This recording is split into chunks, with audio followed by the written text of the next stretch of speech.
할렐루야. YDP 예배 오신 여러분들을 예수님의 이름으로 축복하고 환영합니다. 우리 양옆에 뒤에 있는 분들하고 같이 마중거 인사할까요?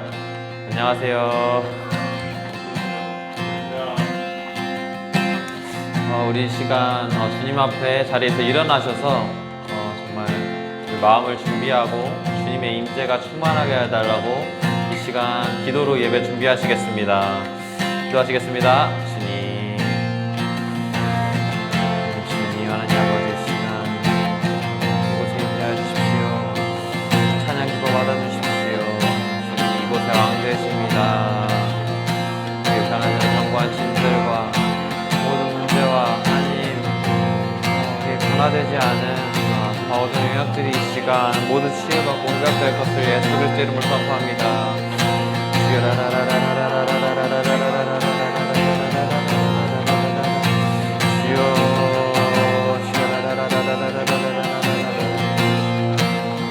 예수의 보혈로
주보혈 날 정결케 하고 주보혈 날 자유케 하니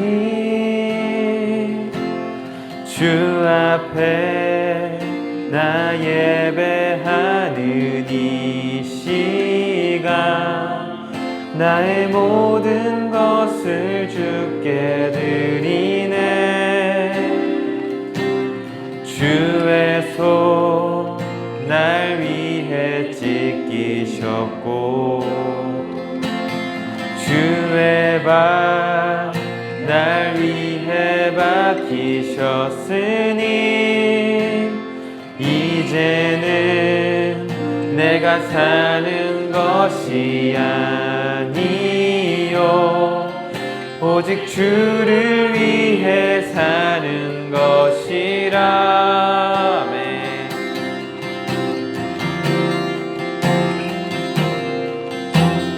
주의 손에 나의 손을 포개고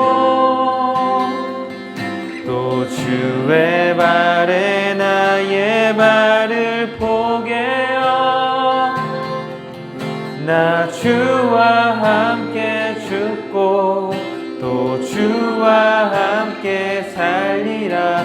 영원토록 주 위에 살리라. 주의 손에 나의 손을 포개고 또 주의 발에 나의 발을 포개어 나 주와 함께 죽고 또 주와 함께 살리라. 영원토록 주 위에 살리라. 주 위에 살리라. 다시 찬양하시겠습니다. 주보혈 날 정결케 하고 주보혈 날 자유케 하니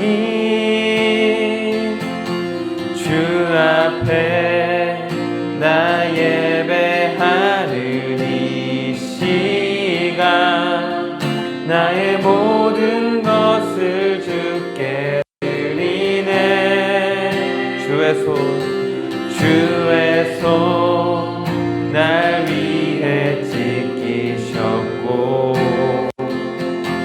주의 발 날 위해 박히셨으니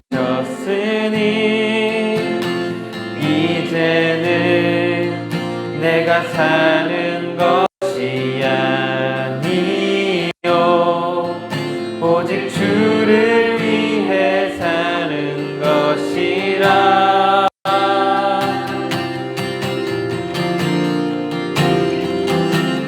주의 손에 나의 손 포개고 또 주의 발에 나의 발을 포개어 나 주와 함께 죽고 또 주와 함께 살리라. 영원토록 주 위해 살리라. 주의 손에 나의 손을 포개고 또 주의 발에 나의 발을 포개어 나 주와 함께 죽고 또 주와 함께 살리라. 영원토록 주 위해 살리라. 주의 손에 나의 손을 포개고 또 주의 발에 나의 발을 포개어 나 주와 함께 죽고 또 주와 함께 살 영원토록 주 위해 살리라. 주의 손에 나의 손을 포개고 또 주의 발에 나의 발을 포개어 나 주와 함께 죽고 또 주와 함께 살리라. 영원토록 주 위해 살리라. 주의 손에 나의 손을 포개고 또 주의 발에 나의 발을 포개어 나 주와 함께 죽고 또 주와 함께 살리라. 영원토록 주 위해 살리라. 주 위해 살리라. 아멘.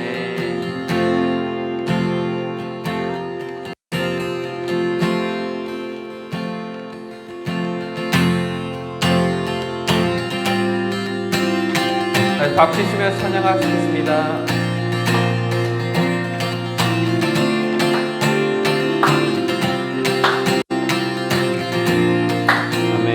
신실하심 놀라워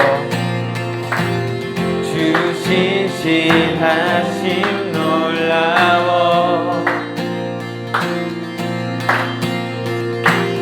죄인의 마음 흔드네. 아멘. 자비의 물가로 인도하시니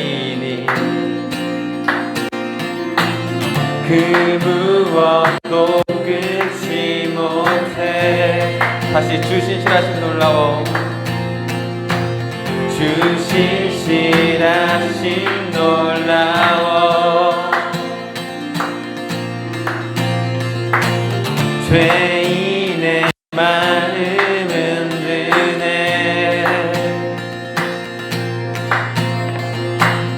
자비의 물 강가로 인도하시니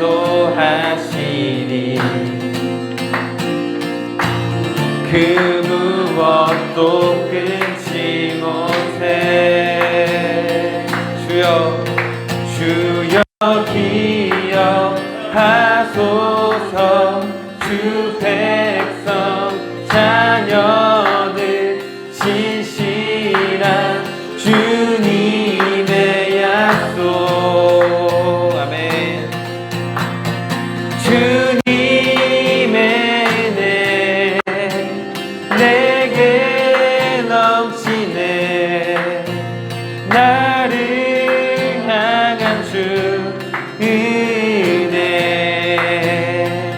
주님의 은혜, 주님의 은혜 내게 넘치네.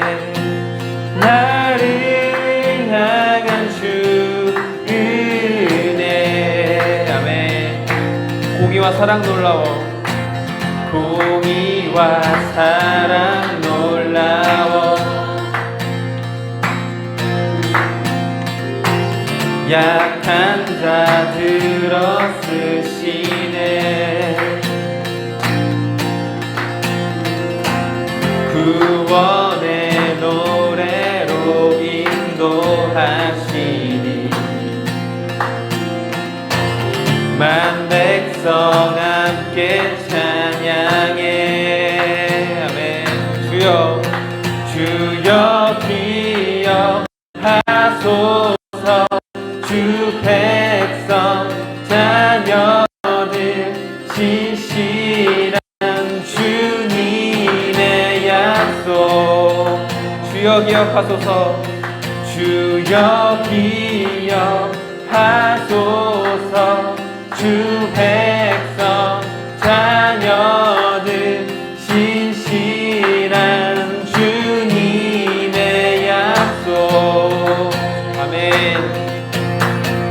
주님의 은혜 내게 넘치네. 나를 향한 주 은혜. 주님의 은혜, 주님의 은혜 내게 넘치네. 나를 향한 주 은혜. 다시 주여 기억하소서. 주여 기억하소서. 주 백성 자녀들 진실한 주님의 약속. 주님의 은혜, 주님의 은혜 내게 넘치네. 나를 향한 주 은혜. 주님의 은혜 내게 넘치네. 나를 향한 주 은혜. 주님의 은혜, 주님의 은혜 내게 넘치네. 나를 향한 주 은혜. 아멘.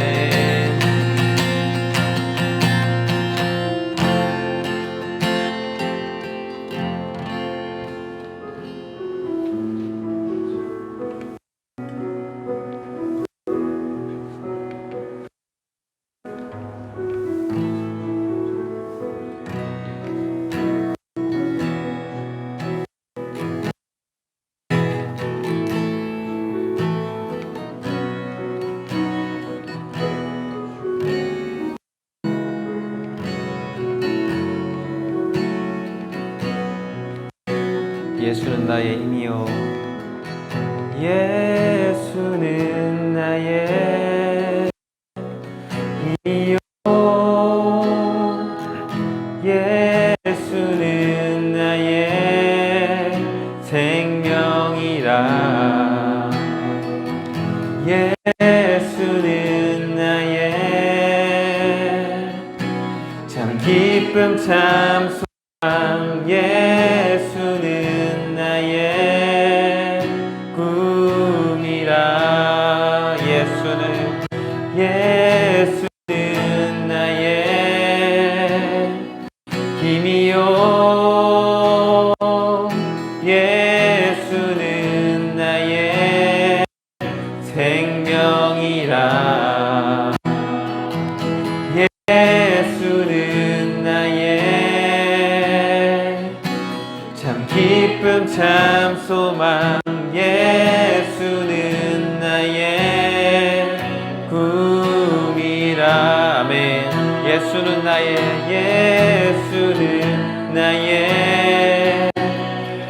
힘이요. 예수는 나의 생명이라. 예수는 나의 참 기쁨 참 소망. 예수는 나의 꿈이라. 예수는 나의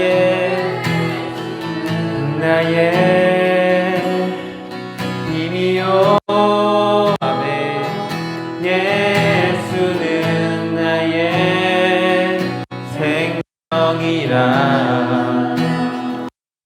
예수는 나의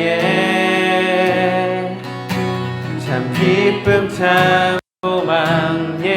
예수는 나의 꿈이라. 진리의 성령 내게 오셔서. 진리의 성령 내게 오셔서. 진리의 성령 나를 깨닫게 하사 주 예수만 바라보게 하시네. 진리의 성령, 이의 성령 내게 오셔서. 진리의 성령 내게 오셔서. 아멘. 진리의 성령 나를 깨닫게 하사 주 예수만 바라보게 하시네. 진리의 성령 내게 오셔서. 진리의 성령 내게 오셔서.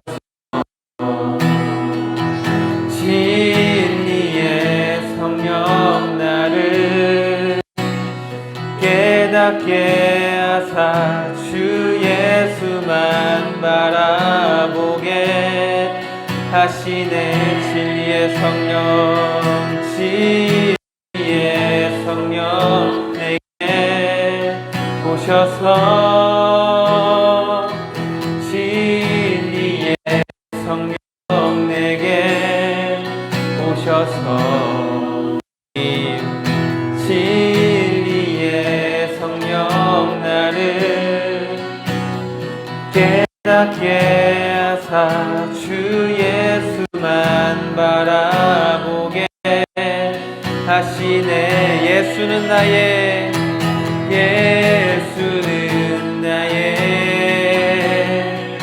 힘이요. 예수는 나의 생명이라. 아멘. 예수는 나의 참 기쁨 참 소망. 예수는 나의 꿈이라. 예수는 나의 힘이요. 예수는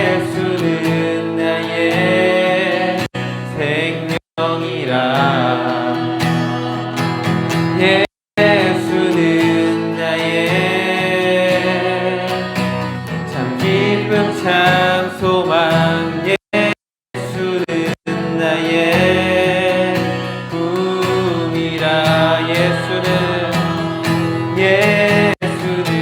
나의 힘이요 예수는 나의 생명이라 예수는 나의 참 기쁨 참 소망 예수는 나의 꿈이라 예수는 나의 힘이요 예수는 나의 생명이라 예수는 나의 참 기쁨 참 소망 예수는 나의 꿈이라.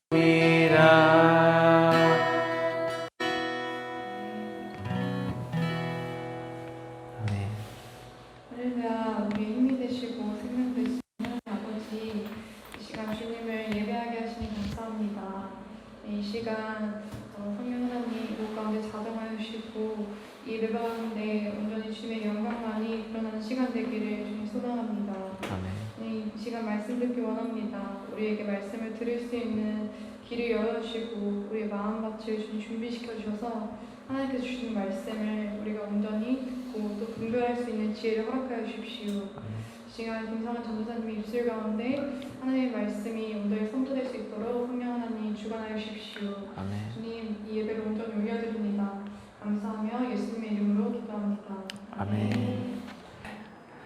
준비되셨으면 같이 말씀 읽겠습니다. 마태복음 9장 18절부터 38절 말씀.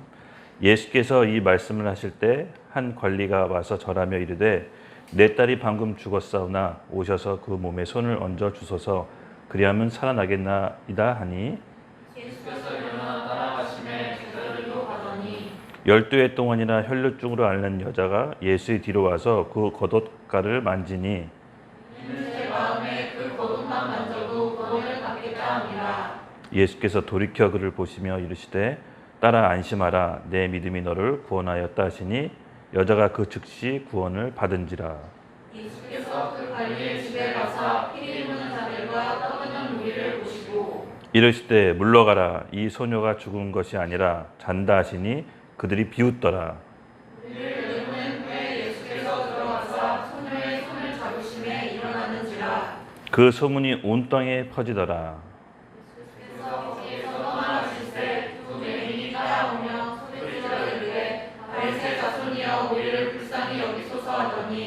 예수께서 집에 들어가심에 맹인들이 그에게 나오거늘 예수께서 이르시되 내가 능히 이 일을 할 줄을 믿느냐 대답하여 주여 그러하오니이다 하니 예수께서 그의 눈을 만지시며 이르시되 너희 믿음대로 되라 하시니 그 눈들이 밝아진지라. 예수께서 엄히 경고하시되 삼가 아무에게도 알리지 말라 하였느나 그들이 나가서 예수의 소문을 그 온 땅에 퍼뜨리니라. 그들이 나갈 때 귀신 들려 말 못하는 사람을 예수께 데려오니 귀신이 쫓겨나고 말 못하는 사람이 말하거늘 우리가 놀랍게 여기기를 이스라엘 가운데서 이런 일을 본 적이 없다 하되 바리새인들이 이르되 그가 귀신의 왕을 의지하여 귀신을 쫓아낸다 하더라. 예수께서 모든 도시와 마을에 들어다니사 그들을 향해서 가르치시며 천국 복음을 전파하시며 모든 병과 모든 약한 곳을 고치시니라. 무리를 보시고 불쌍히 여기시니 이는 그들이 목자 없는 양과 같이 고생하며 기진함이라. 이에 제자들에게 이르시되 추수할 것은 많되 일꾼이 적으니 다 같이 읽겠습니다. 그러므로 추수하는 주인에게 청하여 추수할 일꾼을 보내주소서 하라 하시니라. 아멘. 기도하겠습니다. 하나님 아버지, 이 시간 주님께 맡겨드립니다. 하나님 진리의 성령님 우리 가운데 오셔서 정말 주님만 바라보는 예배가 되게 하여 주시옵소서. 바쁜 일상 중이지만 그래도 주님께 예배드리러 나온 우리 청년들에게 오늘 성령께서 조명해 주셔서 오늘 말씀 깊이 깨닫고 하나님을 더 알기를 원합니다. 주여 밝혀 주시옵소서. 성령의 빛을 우리에게 보여 주시옵소서. 말씀을 깨닫고 이해되는 밤이 되게 해 주시옵소서. 주님께 간절히 나가는 심령들 가운데 성령님 오셔서 주님을 바라보는 놀라운 역사가 일어나게 하여 주시옵소서. 감사합니다. 예수님의 이름으로 기도드렸습니다. 아멘. 네, 이 유대인 종교인들이 이제 바리새파 사람들이 예수님이 죄인들과 세리와 같이 이제 식사하는 걸 보고 예수님 제자들에게 얘기했어요. 너희 선생은 도대체 왜 죄인들과 세리인과 같이 함께 식사를 하느냐? 그랬더니 예수님께서 이렇게 말씀하셨습니다. 건강한 사람에게는 의사가 필요치 않으나 병든 자에게는 의사가 필요하니 나는 의인을 불러온 것이 아니라 죄인들을 불러 회개키러 왔다. 여러분, 오늘 이 밤 우리가 병자인 것을 인정하고 우리 마음이 아프다는 것을 인정하고 주님께 나아가면 주님께서 우리에게 치료자 예수님으로 오실 것입니다. 죄인이 예수님께서 우리를 오셔서 같이 식사하시고 같이 함께 하시고 고통을 함께 나누시고 친구가 되어 주셨습니다. 지금도 마찬가지입니다. 우리가 겸손히 우리가 죄인이라는 걸 인정하고 우리 예배 가운데 나오면 주님이 우리의 친구가 되어 주실 것입니다. 그 무엇이 더 필요하겠습니까? 하나님의 아들 예수님이 우리와 함께 하신다는데 오늘 마태복음 말씀 같이 볼 때 우리 주님을 바라보기를 간절히 원합시다. 지난 시간까지 우리 마태복음 7가지 기적 함께 살펴봤죠. 산상수훈을 마치고 예수님께서 7가지 기적을 나눴습니다. 오늘 이 시간에는 그 나머지 3가지 기적인데요. 바로 죽은 소녀를 살리고 혈루증 앓는 여인, 그리고 맹인, 2 맹인을 눈뜨게 하고 마지막으로 귀신 들린 자, 앞을 못 보는 자, 귀를 먹은 자, 귀머거리를 이제 보게 합니다. 이 3가지 기적을 통해서 마태가 특별히 우리에게 말씀하신 게 있어요. 다른 복음서에도 이 비슷한 얘기들이 많이 있습니다. 근데 마태는 한 가지 좀 초점을 맞추고 있는데요. 마태 성향이 어떤지 모르겠지만 이 마태 글을 보면요, 주구장창 막 이렇게 설명하고 있지 않아요. 그냥 있는 사실 팩트를 담담하게 적어갑니다. 처음에 이 말씀을 보고 본문을 보면서 이렇게 기도를 했어요. 하나님 우리에게 주실 말씀, 오늘 저에게 주실 메시지가 무엇인지를 기도를 하는데 좀처럼 이렇게 말씀에 담겨져 있는 뜻을, 의미를 파악하기가 좀 쉽지가 않았어요. 왜냐하면 그냥 있는 그대로 팩트만 이렇게 얘기하고 있더라고요, 마태가. 그래서 좀 똑같은 사건이 있는 다른 마가복음이나 누가복음을 좀 살펴봤죠. 거긴 되게 상세하게 자세하게 설명을 하고 있더라고요. 근데 제가 이렇게 보고 기도하던 와중에 마태가 이것을 왜 이렇게 적었는지 그 의도를 알게 됐습니다. 그러니까 다른 복음서와는 다르게 마태는요, 그 사람의 믿음에 초점이 맞춰져 있는 게 아니라 예수님이 어떤 분인지를 우리에게 얘기하고 싶었던 것 같아요. 똑같은 혈루증 앓는 여인은 마가복음은요 굉장히 길게 설명을 해놨는데 마태는 그렇게 하지 않았어요. 마찬가지로 죽은 소녀를 살릴 때도, 2 맹인을 눈을 보게 할 때도 마태는 담담하게 그 믿음, 그 사람들의 믿음에 초점을 맞춘 게 아니라 그 문제와 상황 가운데 우리가 어떻게 주님을 바라봐야 되는지를 우리에게 설명해 주시고 있다는 것을 알고 또 본문을 준비하기 시작했습니다. 여러분, 우리가 기대하는 마음으로 나옵시다. 저와 여러분들이 삶에 문제가 있죠. 저도 이렇게 얘기하고 있지만 수많은 말 못한 문제들이 있습니다. 그 경도와 작은 차이가 사람마다 다를 뿐이지 누구나도 문제가 다 있습니다. 취업, 결혼, 그렇죠? 또 우리 앞으로의 미래. 저는 이런 문제들이 결코 작다라고 얘기하고 싶지 않습니다. 왜냐하면 저도 겪었던 문제고 그 문제를 통해서 너무 많이 고민하는 시기를 겪었기 때문에. 근데 오늘 이 마태의 말씀, 이 여러 3가지 기적은요, 그 문제를 보는 것이 아니라 그 문제보다 크신 주님을 보라는 메시지가 담겨져 있었습니다. 저 그 말씀을 보고 기뻤어요. 이렇게 나누게 될 여러분을 보면서도 기뻤고 제 안에서도 해답이 돼서 기뻤습니다. 제가 이 메시지 나눌 때 제 안에 해답이 되지 않으면 어떻게 나누겠습니까? 그렇죠?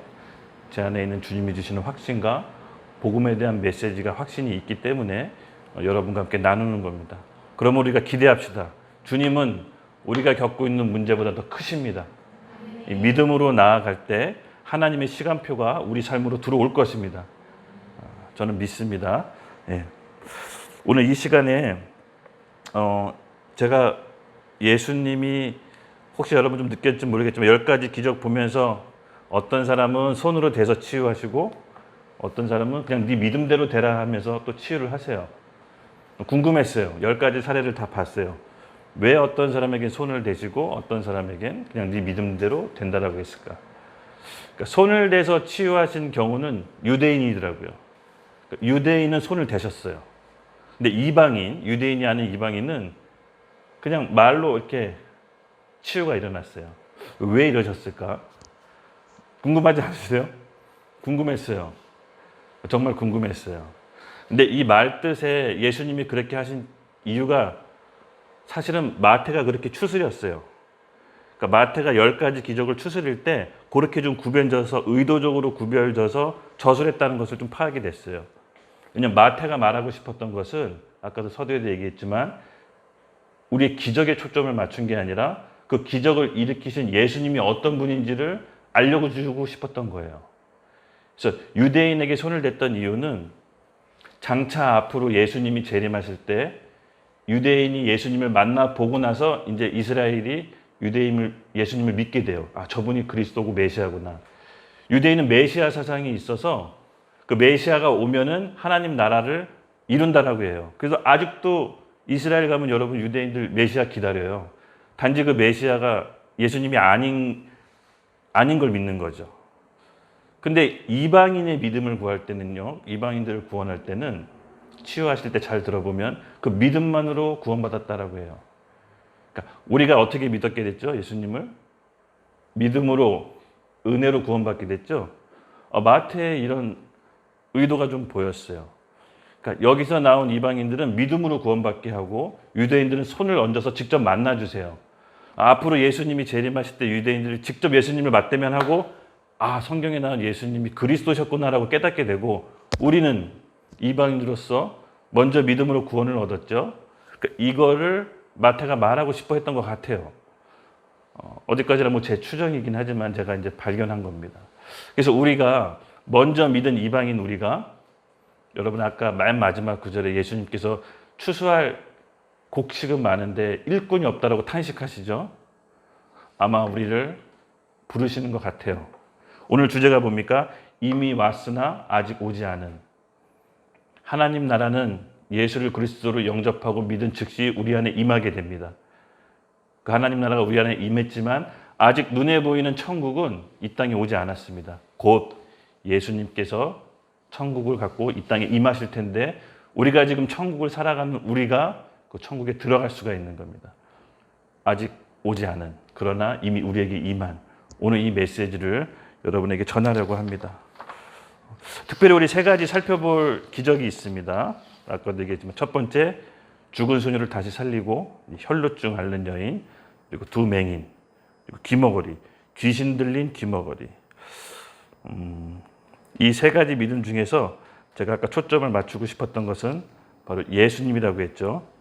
바로 마태는 믿음이 아니라 예수님의 초점과 포커스를 두고 있습니다. 이거를 잘 인식하고 오늘 메시지를 따라오시면 돼요. 믿음을 통해서 벽을 낳고 기적을 경험하는 것은 분명 하나님 뜻입니다. 또 우리의 질병, 가난, 삶의 여러 가지 억눌림, 또 영적인 문제들, 하나님 나라에서 모두 다 불법입니다. 불법이 맞습니다. 그러나 이런 모든 문제보다 더 중요한 것은 뭐냐? 마태가 얘기하고 싶은 것은 그 문제보다 더 크신 예수님, 그 예수님께 초점을 맞추라는 겁니다. 예수님은 아셨어요. 수많은 기적을 보여주고 병자를 치료해도 결국 따라오지 않는다는 것은. 여러분 예수님이 무리를 걸으시죠.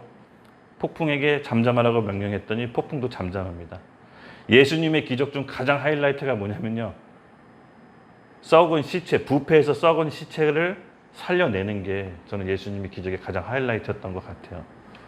그 밖에 수많은 오병이요. 그렇죠? 예수님이 말도 못한 기적을 엄청나게 행했습니다. 그리고 그를 수많은 따르는 무리들이 있었고 특별히 총회하는 12제자가 있습니다. 근데 여러분 기억나시죠? 그렇게 제자를 그렇게 기적을 보이고 많은 이사를 보여도 예수님이 잡혀갔을 때 그렇게 기적을 맛본 사람들은 아무도 예수님 옆에 계시지 않았습니다.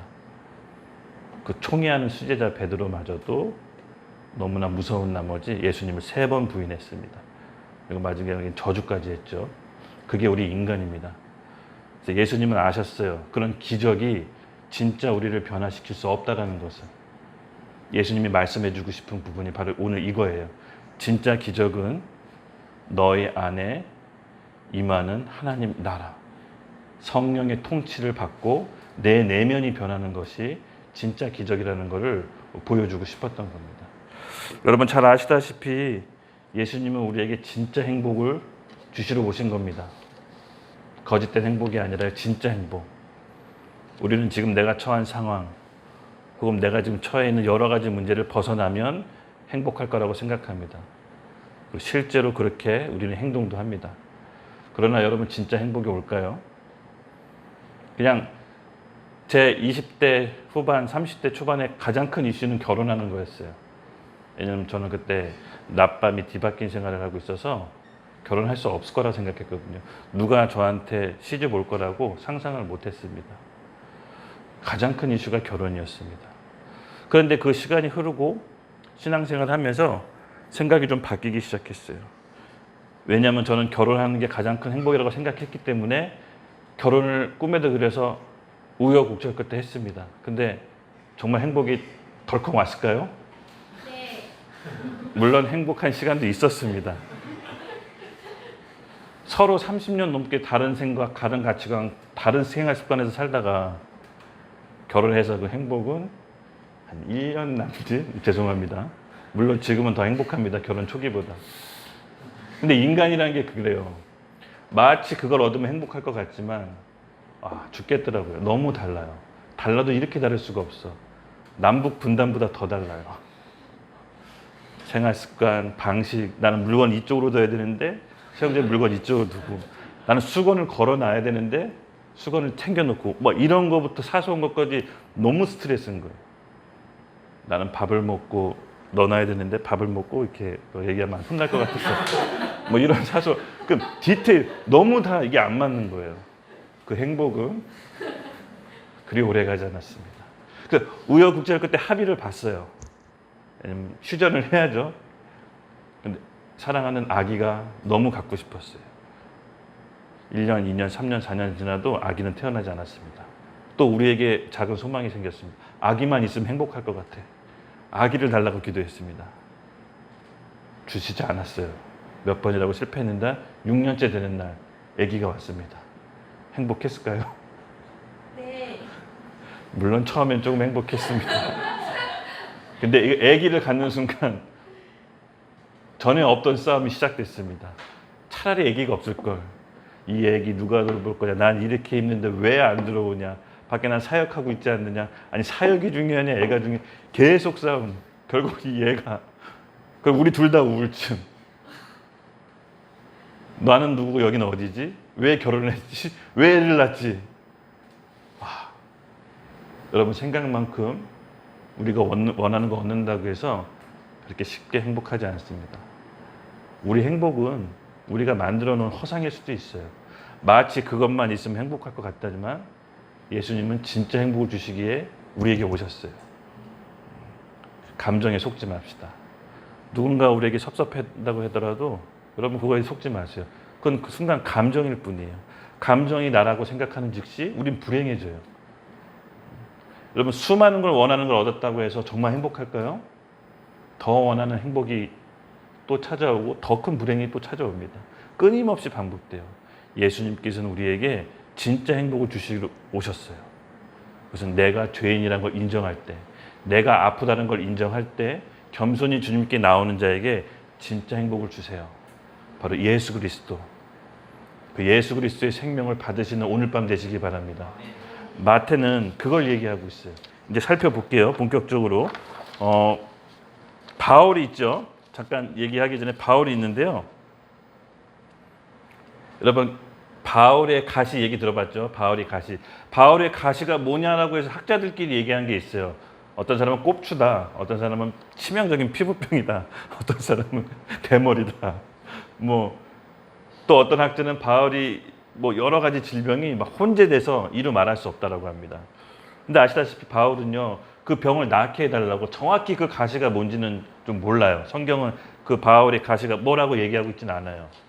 근데 바울의 가시를 바울이 간절히 낫길 원했나 봐요.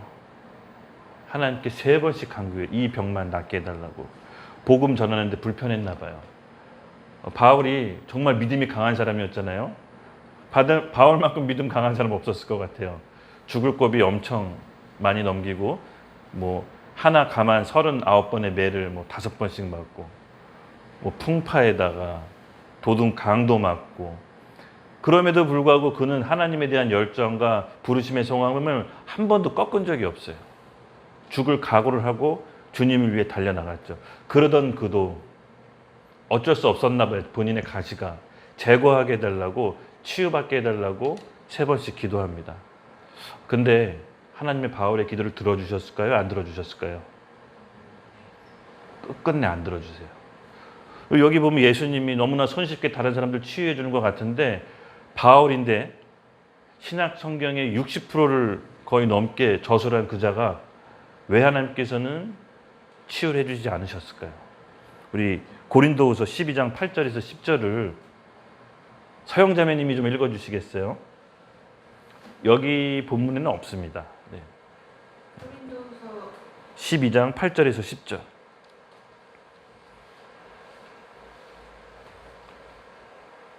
천천히 찾으셔도 됩니다. 이것이 내게서 떠나가게 하기 위하여 내가 3번 주께 간구하였더니 나에게 이르시기를 내 은혜가 내게 족하구나. 이는 내 능력이 약한 데서 하시니라. 그러므로 도리어 크게 기뻐함으로 나의 여러 약한 것들에 대하여 자랑하리니 이는 그리스도의 능력이 내게 머물게 하려 함이라. 그러므로 내가 그리스도를 위하여 약한 것들과 능력과 궁핍과 박해와 공고를 기뻐하노니 이는 내가 약한 그때에 강함이라. 아멘. 바울이 떠나가게 해달라고 주님께 3번 간구하고 기도했는데 결국 바울은 그 의지를 꺾습니다. 그리고 바울의 고백이 이렇게 하죠. 내 은혜가 내게 족하다. 내 능력이 약한 데서 온전하며짐이라. 나의 여러 약한 것들에 대하여 자랑하리니 이는 그리스도의 능력이 내게 머물게 하려 함이라. 내가 그리스도를 위하여 약한 것들과 능욕과 궁핍과 박해와 공고를 기뻐하노니 이는 내가 약한 그때에 강함이라. 그리고 나서 바울은요, 성경 어디에도 자신이 치유받게 해달라고 기도하지 않습니다. 본인이 약할 때 그리스도가 강함이라. 바울은 바꿨습니다. 자기 생각을 바꾸고 자기 마음을 변화를 일으켰습니다. 상황과 환경을 바꿔달라고 기도하지 않았어요. 주님께 자기 마음을 바꾸기로 결심했습니다. 그리고 나서 바울은 깨달았습니다. 내게 받은 은혜가 너무 커서 이 병이 낫든 낫지 않든 이제 더 이상 문제가 되지 않는다. 문제가 더 이상 자기를 지배하지 않기 시작했습니다. 문제가 더 이상 문제로 여겨지지 않았습니다. 왜요? 복음을 알았던 겁니다. 자기 안에 있는 그리스도의 생명을 알고 나니 바꿔보니 그 복음의 생명이 너무 커서 내 가시가 전혀 중요하지 않게 된 겁니다. 더 이상 문제로 여겨지지 않았습니다. 여러분, 복음 받았다라는 것은, 예수님께 생명을 받았다라는 것은 하나님께 더 이상 요구하지도 바라지도 않는 상태입니다. 그 어마어마한 보화를 우리 질그릇에 담은 것입니다. 여러분, 이자가 더 이상 병이 낫든 안 낫든 중요하지 않게 생각한 겁니다. 바울이 병이 나았을까요? 전 나았다라고 봅니다. 눈에 보이는 병은 낫지 않았지만 나은 것처럼 살았던 거죠. 저는 이것도 나은 거라고 봐요. 실제로 병은 치유되지 않았지만 그 병이 더 이상 문제되지 않았기 때문에 바울은 병이 나은 거라고 저는 봅니다. 여러분, 우리에게도 이런 믿음을 허락해달라고 기도합시다. 여전히 문제가 있지만, 내 안에 크고 작은 문제가 또 있겠지만, 또 이 문제가 해결해서 다른 문제가 오겠지만 더 이상 문제가 아닌 상태로 우리 바울의 고백을 우리의 고백이 되게 하시다. 내게 은혜가 족하다. 예. 여러분, 바울의 이 믿음 따라 가다 보면요, 저에게는 큰 확신이 또 들었어요. 우리 다혜자매님한테 아까 좀 전에 간증 들었는데 이 복음을 전하고 싶어서 영등포 여기 가야 되나? 막 이렇게 지금 마음이 또 불끈불끈 오른다고 합니다. 너무 감사하더라고요. 분명히 걱정될 것도 많은데 해결해야 될 것도 많은데 그렇죠? 근데 그것을 더 이상 문제를 여기지 않고 복음을 전한다는 건 예수님의 생명이 이제 시동이 걸렸구나. 너무 감사했습니다. 그 고백을 듣는데 너무 감사하지 않을 수가 없더라고요. 바로 우리가 예수님이 어떤 분인지를 인식할 때입니다. 지금 문제를 해결해 달라는 것도 좋지만 예수님이 어떤 분인지를 인식할 때 그 문제는 이미 우리 안에 해결받은 겁니다. 여전히 문제가 있지만 해결받는 믿음으로 가기를 원합니다. 오늘 그런 밤이 될 겁니다. 우리 18절 보겠습니다. 예수께서 말씀하실 때 한 관리가 와서 절하며 이르되 내 딸이 방금 죽었사오니 나오셔서 그 몸에 손을 얹어 주소서 그러면 살아나겠나 하니. 이 관리는 유대인입니다. 마가복음에는요 알겠지만 회당장 야이로라고 나오거든요. 근데 유대인들에게는 직접 손을 얹어요 예수님이. 그리고 이 딸이 방금 죽었다라고 합니다. 그리고 나서 19절에 예수님께서 뭐라고 하시냐면은 예수께서 일어나 따라가시매라는 수동태를 썼어요. 그러니까 본인 예수님이 능동적으로 가신 게 아니라 뭔가 일어나서 같이 따라가는 수동태로 나옵니다. 그때 썼던 일어나심의 헬라어로 에게이로라는 말 썼는데 이거는 뭐냐면요. 마태복음 28절에 예수님이 부활했을 때 썼던 말입니다. 부활했을 때 썼던 말을 이 말에 동일하게 썼던 겁니다. 마태가. 즉 18절에 내 딸이 방금 죽었습니다라고 19절에 일어나 따라가리라 라고 했을 때 에게이로라는 말을 썼던 건 뭐냐면 예수님이 십자가에서 죽고 부활하신 것을 마태는 예표하고 있습니다.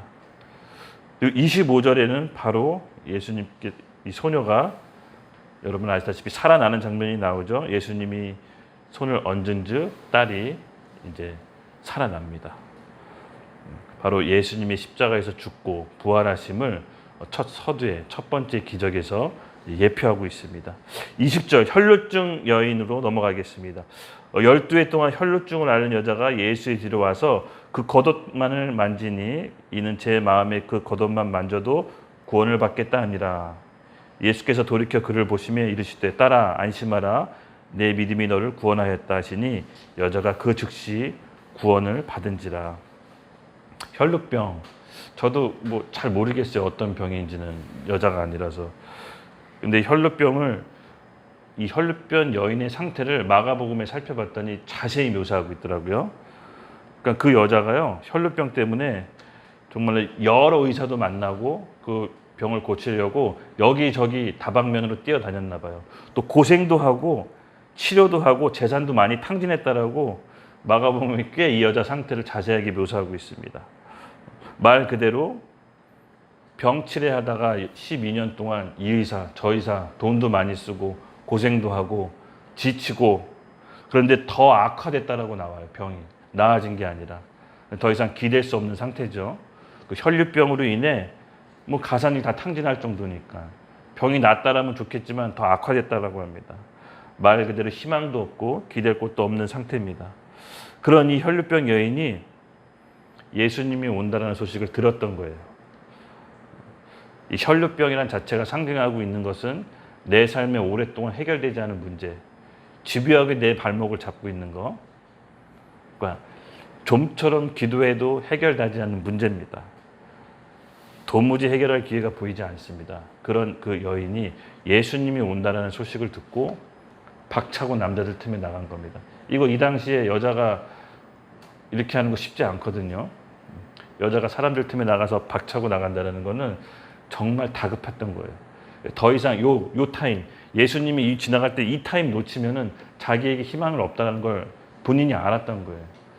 그리고 예수님께 나아갔을 때 마음속에 이렇게 생각했대죠. 예수님 옷깃만 내가 살짝 잡더라도 내가 나음을 입을 수 있다. 이런 희망이 있었던 겁니다. 그래서 혈루병 여인은 사람들의 인파와 여러 가지 악조건을 뚫고 예수님의 옷깃을 만집니다. 마가복음에 조금 자세하게 표현되는데 옷을 딱 만졌을 때 예수님이 본인의 능력이 나가는 걸 알고 누가 내 옷깃을 만졌느냐라고 이제 나와요. 그때 이제 제자들이 짜증내죠. 예수님한테. 만진 사람 없는데 왜 만졌다고 합니까? 이렇게 했더니 갑자기 여자가 무릎을 꿇고 자기가 만졌다라고 자백을 합니다. 그때 예수님께서 안심하라 딸아 내 믿음이 너를 구원했다라고 얘기하는 장면이 마가복음에 자세히 묘사하고 있습니다. 근데 아까도 얘기했지만 마태는 그렇게 자세하고 얘기하고 있지 않습니다. 왜냐하면 마태가 얘기하고 싶은 거는 혈루병 여인의 믿음이 아니라 바로 예수님이었기 때문입니다. 여러분 우리도 살면서 우리도 해결할 수 없는 봉착하는 문제가 있죠. 아직 없다면 있을 겁니다. 뭐 있기를 제가 바라는 건 아니지만 크고 작은 문제든 간에 정말 이거 지긋지긋하게 이 문제가 해결 안 되는 게 있습니다. 우리 오랜 기도 제목일 수가 있어요. 근데 그 기도 제목 통해서 늘 우리가 기도하지만 좀처럼 그 기도 제목에서 벗어날 수가 없습니다. 혈루병은 우리를 가로막고 있는 현실적인 벽과 문제입니다.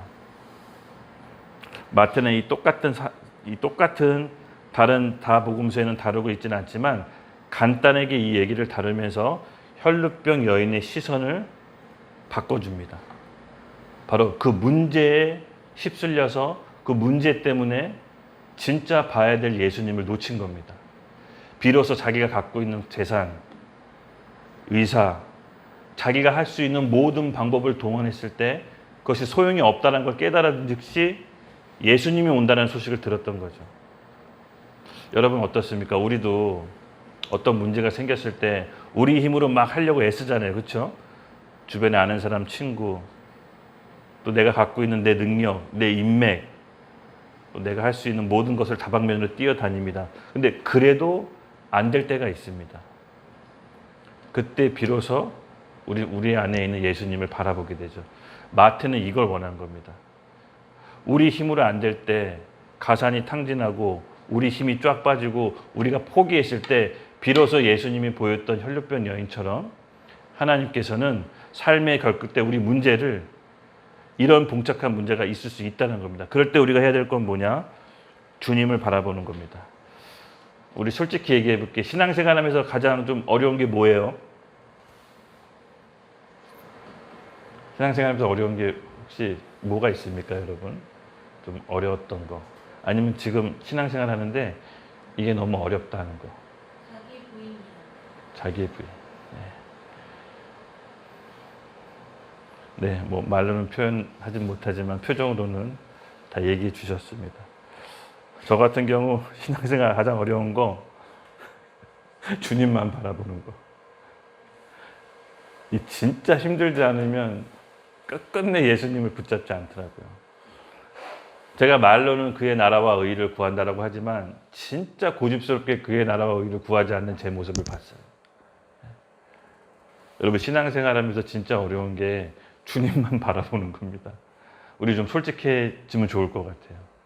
우리 주님보다 다른 걸 먼저 찾잖아요. 우리 주님보다 다른 친구를 찾고 다른 내가 손에 잡히는 것들을 찾고 내가 해결할 수 있는 믿는 것들을 우리는 찾아가잖아요. 정말 어렵습니다. 신앙생활하면서 주님만 바라보는 거. 근데 마태가 얘기하고 싶은 건 뭐냐면요.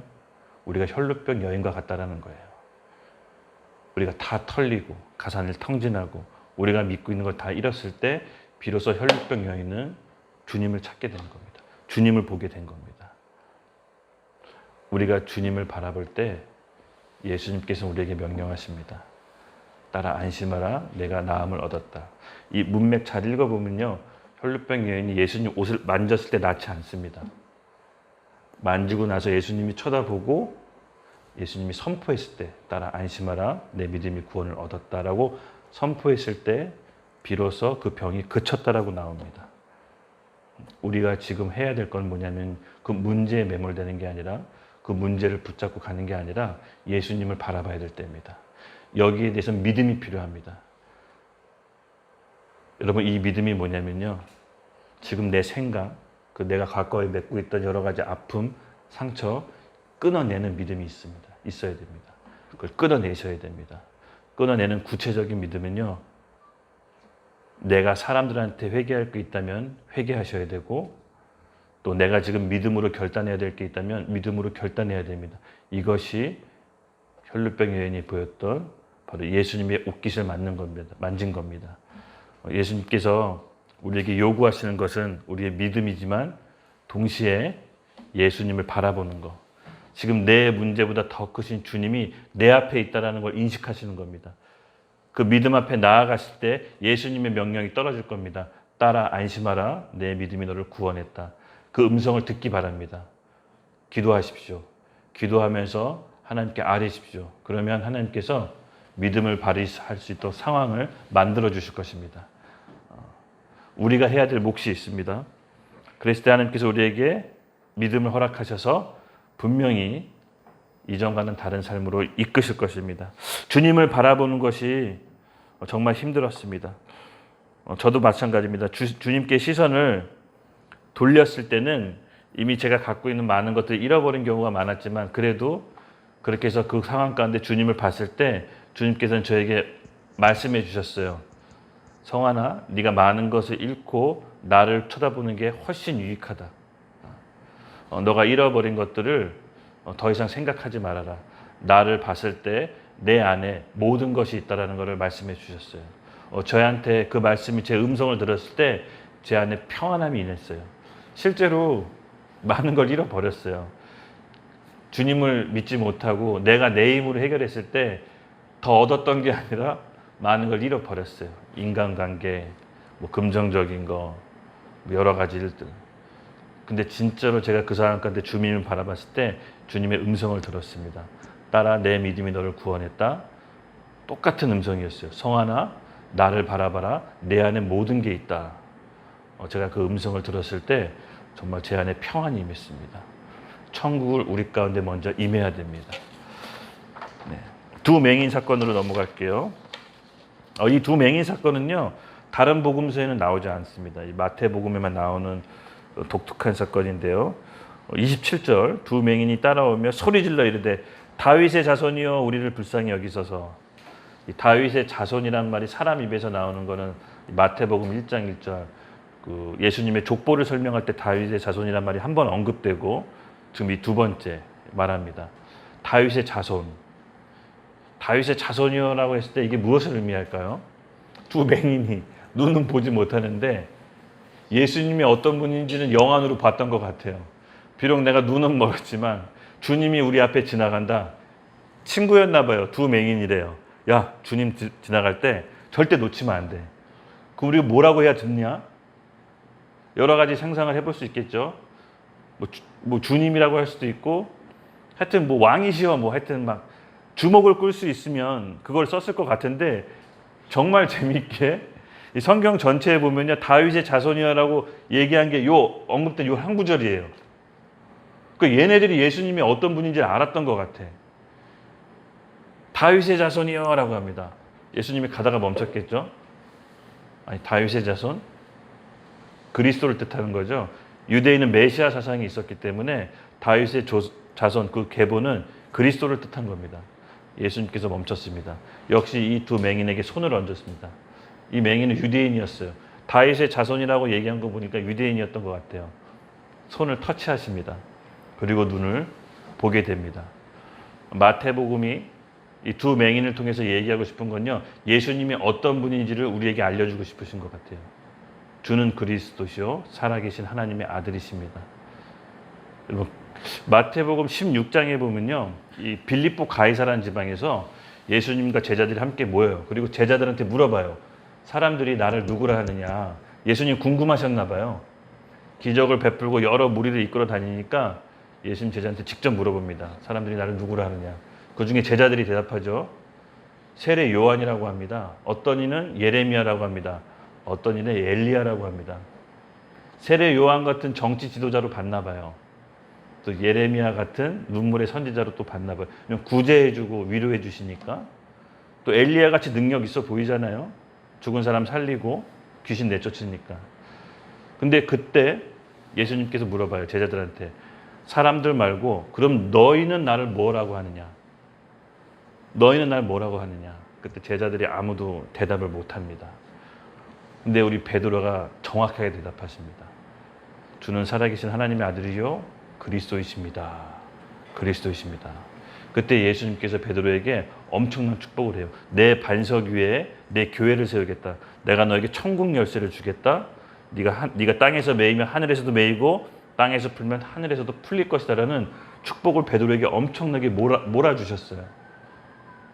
여러분 잘 들으십시오. 근데 우리도 예수님을 다른 사람들처럼 믿을 수가 있는 겁니다. 예수님을 그리스도로 믿어야 됩니다. 예수님을 무슨 정치 지도자, 침례 요한처럼 믿으면 구원 못 받습니다. 또 예수님은 우리 마음대로 어떤 예레미야처럼 사회 봉사, 구제하는 사람으로 믿으면 구원 못 받습니다. 우리 나름대로 믿어서는 안 됩니다. 예수님을 우리의 삶의 주인으로 믿어야 됩니다. 베드로 고백처럼 주는 그리스도시요 살아계신 하나님의 아들이라는 주인으로 믿어야 됩니다. 그리스도가 무슨 뜻입니까? 우리 죄 가운데 그 죄를 해결하시고 하나님을 만나게 한 참된 제사장의 역할을 하신 겁니다. 또 우리가 사단에게 억눌려 있고 영적으로 붙잡혀 있는 것을 멸하신 참된 왕으로 오신 겁니다. 또 하나님과 우리를 중재하시고 만나게 해주신 참된 선지자로 오신 겁니다. 우리가 이 예수님을 그리스도로 믿어야 구원받는 것이지 예레미야로 믿는다든가 요한으로 믿는다든가 엘리야처럼 내가 믿고 싶은 소견대로 믿으면 우리 큰일 납니다. 나중에 크게 낭패당합니다. 그래서 여러분 예수님을 그리스도로 믿으십시오. 참된 왕, 참된 선지자, 참된 제사장으로 믿어야 우리가 구원받는 것입니다. 이 정확한 개념을 우리가 알고 있어야 됩니다. 예수님이 어떤 분인지를 모르고 믿는 신앙생활 하는 경우가 너무 많거든요. 다른 사람에게 설명할 수 있을 정도로도 우리가 알고 있어야 됩니다. 탁 치면 복음이 탁 나올 정도로. 복음은 가장 존귀하다는 거는데 복음이 가장 귀하다고 하는데 복음을 전하지 못한다면 너무 아이러니하잖아요. 그렇죠? 맛집 먹어도 맛있는 거 친구에게도 소개해 줄 줄 알거늘 복음을 전하지 모른다는 거는 다시 한번 우리가 깊게 집에서 생각해 보셔야 됩니다. 같이 준비합시다. 예수님은 추수할 일꾼을 지금 찾고 계십니다. 그래서 정확하게 이 두 맹인은 주여, 퀴리오스죠. 다윗의 자손입니다. 그리스도십니다라고 얘기한 겁니다. 예수님이 흐뭇하셔서 치료해 주셨겠죠. 네, 그리고 귀신 들린 벙어리 치유된 사건 넘어가겠습니다. 이 귀신 들린 벙어리인데요. 귀신 들렸다. 이 벙어리가 귀신이 들렸다라고 본 겁니다. 특히 영적으로 듣지 못하는 상태, 제대로 하나님 말씀을 듣지 못한 상태, 영적으로 눌린 상태. 나는 귀신 들려서 왜 벙어리가 됐는지 처음에 이해를 못했는데, 역시 귀신 들린 사람 본 적 있습니까? 어떻던가요? 나 한 번도 못 봤는데. 어떠세요? 귀신 들린 사람 특징이 뭐예요? 저는 성교지에서 봤는데 예.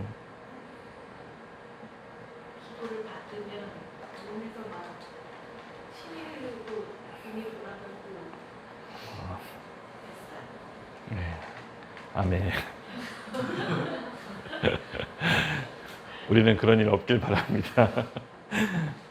중요한 거는요, 이 마태는 귀신 들린 자에다 초점을 맞춘 게 아니라 그 귀신을 축출하는 예수님께 초점을 맞추고, 예수님이 이 귀신 들린 귀신을 축출했을 때 바리새인의 반응을 마태는 묘사합니다. 아니, 귀신의 두목 아니면 어떻게 귀신을 내쫓냐 말이냐라고 곡해서 생각해요. 곡해서. 바로 듣지 않고 곡해서 생각해요. 여러분, 우리도 이런 경우가 있죠? 있습니다. 살면서. 어떤 사람이 마음이 삐뚤어지고 제대로 들을 귀가 없으면요, 제대로 얘기해줘도 자꾸 곡해서 생각해요. 자꾸 다르게 생각해요. 이 바리새인들은요, 예수님이 귀신을 내쫓았는데 그것을 귀신의 왕이라고 예수님을 보고 있어요. 이 부분에 마태는 초점을 맞추고 있어요. 귀신 들린 사람, 내쫓은 거에 대해서 초점을 맞추고 있는 것이 아니라, 그럼 예수님이 어떤 분이십니까? 눌린 상태, 영적으로 귀신 들린 상태, 우리를 치유해 주시고 자유케 해 주신 진리의 말씀을 제대로 들을 수 있도록 오신 바로 그리스도라는 것을 다시 한번 포커스를 해주고 있습니다. 맞습니다. 여러분, 우리가 그리스도를 정확하게 인식하는 것이 오늘 마태가 쓴 저자의 목적입니다. 치유, 질병, 삶의 모든 문제, 그 이면에 가장 크신 예수님을 바라보십시오. 예수님께서는 우리 모든 문제도 능히 해결하실 분입니다. 더 큰 믿음이 있다면 바울처럼 믿음을 가져도 좋을 것 같아요. 문제가 있지만 더 이상 문제로 여겨지지 않는 믿음. 저는 여기까지 가고 싶어요, 사실은. 너무 부러워요. 근데 바울은 바울처럼 될까 봐 기도를 그렇게 깊게 안 했었는데 정말 이 믿음이 너무 부럽습니다. 와, 우리도 이렇게 되고 싶습니다. 35절 같이 읽겠습니다. 35절인데요. 이제 35절에서 거의 다 왔는데 35절만 같이 읽겠습니다. 시작. 예수께서 모든 도시와 마을을 두루 다니시다 그들의 회당에서 가르치시며 천국 복음을 전파하시며 모든 병과 모든 약한 것들을 고치시니라. 아멘. 네, 예수님의 사역은 밤낮 끝이 없었습니다. 모든 도시와 마을을 두루 다니시며 회당에서도 가르치시고 천국 복음을 전했습니다. 그리고 모든 병과 약한 것을 고치셨습니다. 그리고 36절에는요.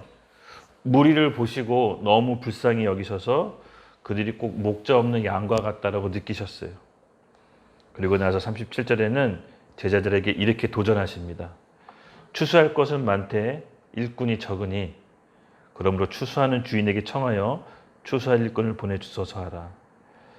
여러분들이 복음을 다 받아들였죠? 저는 그렇게 믿습니다. 예수님의 생명이 우리 가운데 있다라고 저는 믿습니다. 그리고 하나님 나라가 우리 가운데 임했습니다. 앞으로 예수님께서 오실 장차 하나님 나라, 이 땅에 임할 새 땅, 새 하늘, 새 예루살렘. 그럼 결국은 그 몫은 누구의 몫입니까? 우리의 몫입니다. 왜 우리의 몫인지 거듭난 베드로가 쓴 말씀이 있습니다. 시작. 사랑하는 자들아, 주께는 하루가 1000년 같고 하루 같다는 이해까지도 잊지 마시라. 주의 약속이 어떤 이들을 더디다고 생각하는 것 같이 더딘 것이 아니라. 처음부터 같이 읽을게요. 세 번역이에요? 그러면 제가 세 번역으로 바꿀게요. 잘못됐구나. 세 번역이 좀 리얼합니다. 예. 문장 8절 같이 읽겠습니다. 시작. 사랑하는 여러분, 이 한 가지만 잊지 마십시오. 주님께는 하루가 1000년 같고 1000년이 하루 같습니다. 어떤 이들이 생각하는 것과 같이 주님께서는 약속을 더디 지키시는 것이 아닙니다. 도리어 여러분을 위하여 오래 참으시는 것입니다. 하나님께서는 아무도 멸망하지 않고 모두 회개한 데에 이르기를 바라십니다. 그러나 주님의 날은 도둑같이 올 것입니다. 그날에 하늘이 요란한 소리를 내면서 사라지고 원소들은 불에 녹아버리고 땅과 그 안에 있는 모든 일은 드러날 것입니다. 이렇게 모든 것이 녹아버릴 터인데 여러분은 어떠한 사람이 되어야 하겠습니까? 여러분은 거룩한 행실과 경건한 삶 속에서 하나님의 날이 오기를 기다리고 그날을 앞당기도록 하여야 하지 않겠습니까? 그날에 하늘은 불타서 없어지고 원소들은 타서 녹아버릴 것입니다. 그러나 우리는 주님의 약속을 따라 정의가 깃들여 있는 새하늘과 새 땅을 기다리고 있습니다. 아멘. 베드로 사도가 오늘 우리 YDP 여러분과 저에게 말씀하고 도전하는 것은 그날이 오도록, 새하늘과 새 땅이 오도록 앞당기라고 합니다. 이미 왔으나 아직 오지 않은 하나님 나라는 우리에게 맡겨준 예수님의 사명입니다. 그러므로 여러분, 때를 얻든지 못 얻든지 복음을 준비합시다. 그리고 내가 지금 겪고 있는 삶의 문제, 저는 결코 가볍다라고 보지 않아요. 왜냐하면 저도 똑같은 시절에 똑같은 고민을 하고 똑같이 기도했으니까요. 그러나 정말 그 기도를 주님께 한번 드려봅시다. 한번 드려봅시다. 어떻게요? 믿음으로. 이 문제보다 더 크신 주님이 있다면 내 믿음이 이 문제가 더 이상 문제로 여겨지지 않는다라는 믿음을 달라고 기도합시다. 하나님께 기도합시다. 하나님께서는 응답해 주십니다. 어떤 식으로든 우리에게 응답해 주십니다. 제가 지금 그 산 증인이잖아요. 이렇게 잘 살고 있습니다. 결혼하고. 그렇기 때문에 여러분 포기하지 마시고 절대 포기하지 마십시오. 할 수 있습니다. 저 같은 사람이 하면 여러분은 하고도 남습니다. 그냥 뭐 희망을 주려고 하는 말이 아닙니다. 저는 아무것도 없고 배경도 없고 학벌도 없고 지식도 없고 돈도 없는 사람이었거든요. 하나님께 기도했어요. 그냥 가진 게 없었기 때문에. 기도하는 것밖에 없었습니다. 그 기도도 하나님께서 들으시는데 하물며 여러분 기도 하나님께서 안 들으시겠습니까? 당연히 들으십니다. 중간에 포기하지 마십시오. 하나님의 때와 시간표에 정확하게 응답하십니다. 그 기쁨이 너무 커서 내가 왜 이것 때문에 기도했었지라고 생각할 정도로 그 기쁨은 너무 크게 올 겁니다. 그러므로 문제에 초점을 맞추지 마시고 하나님을 바라봅시다.